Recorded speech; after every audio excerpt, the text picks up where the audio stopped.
Hello, my name is John, and today we'll be reading Dinesh D'Souza's film Death of a Nation Exposes Democrats' Big Lie by Troy Anderson on Townhall, posted August 26, 2018.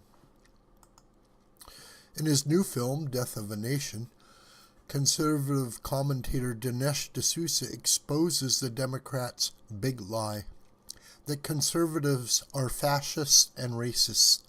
In the film that is igniting a national conversation about the long-hidden history of the Democratic Party, D'Souza argues that the policies of Democrats and progressives are the intellectual heirs of slavery and genocide, and that their policies helped inspire Nazi Germany and the Holocaust.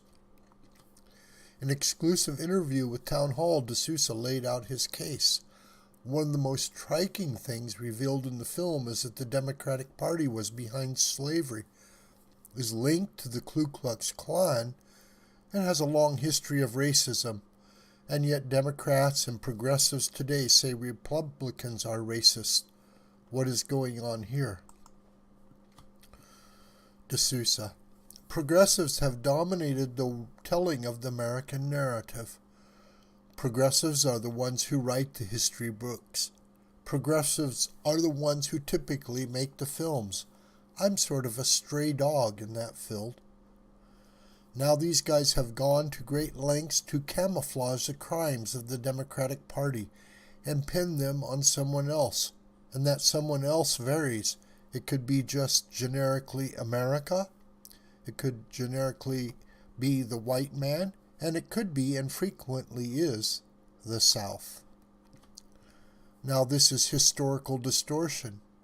When President Abraham Lincoln named what he called the 4 bad guys of slavery, 3 out of 4 were Northern Democrats. And then after the Civil War, the Democrats lost the slave plantations. So they had to come up with something new, and they invented white nationalism, or what we call today white supremacy. The Democratic Party used white nationalism as a glue to hold the party together, especially in the South.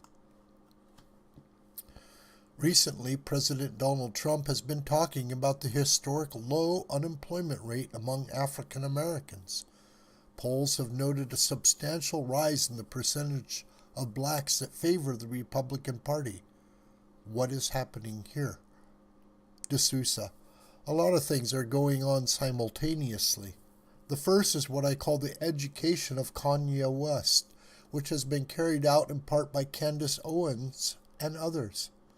It is very significant because you have a major public figure publicly breaking with the Democratic Party, and doing so while there is a massive campaign to bully him and force him to submit to Democrat orthodoxy. I've said publicly that in 1860, the year before the Civil War, that no Republican owned a slave. Not that no Republican in the North owned a slave, but that no Republican in the country owned a slave. By the way, the statement I just made is in no textbook. It's never appeared on the History Channel or Wikipedia, and yet it's evidenced by the simple fact that today, it's now been over 2 years since I made it. Not one single credible counterexample has been presented. The plantation philosophy is the argument that the Democratic Party's elite have been exploiting minorities and poor people for 2 centuries by keeping them on plantations. Native Americans on reservations, African Americans in inner city ghettos, Hispanics in inner city barrios.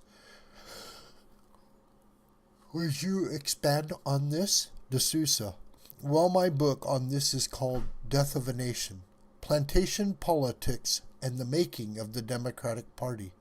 It tells a story that has never been told, which is that the plantation as an idea and an institution that continued to define the Democratic Party almost 200 years after it was birthed. It's not widely known that the Democrats invented the ideology of the plantation. The network of cotton plantations that employed in 1830 2 million slaves and in 1860 4 million slaves corresponded with the rise of a new party, the Democratic Party, which promptly became the defender of the slave plantation. The second phase of the plantation is the invention of the northern urban plantation, which was intended for immigrants. This was aimed at white immigrants, Irish, Italians, and Jews. The idea was to round these people up and find leaders who would deliver a collective body of votes to the Democratic Party, which would keep crooked Democratic Party bosses in power. Stage 3 is what I call the nationalization of the plantation. The idea was conceived by Woodrow Wilson and the progressives of the early 20th century, but carried out by Franklin Roosevelt. He's the one doling out patronage. He's the one who's creating a national form of ethnic dependency through the New Deal. And then we come to stage 4, which is the stage of today, and that may be called the multicultural plantation. And the concept here is that Democrats want to organize their entire party along the lines of ethnic identity politics. Now, most of it is based on race and ethnicity. Ghettos for blacks, barrios for Latinos, reservations for Native Americans, but it also includes things like feminist identity, gay and transsexual identity.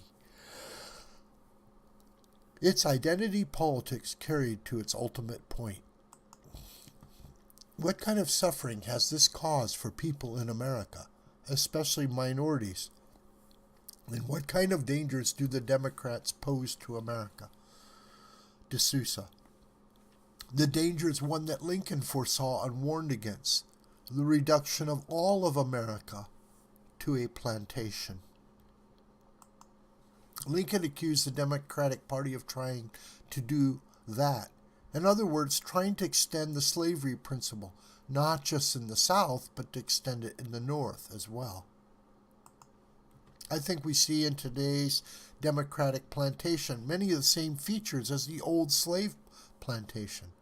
There are important differences. For example, on the old plantation, blacks were forced to work. On the multicultural plantation, the Democrats prefer that people don't work.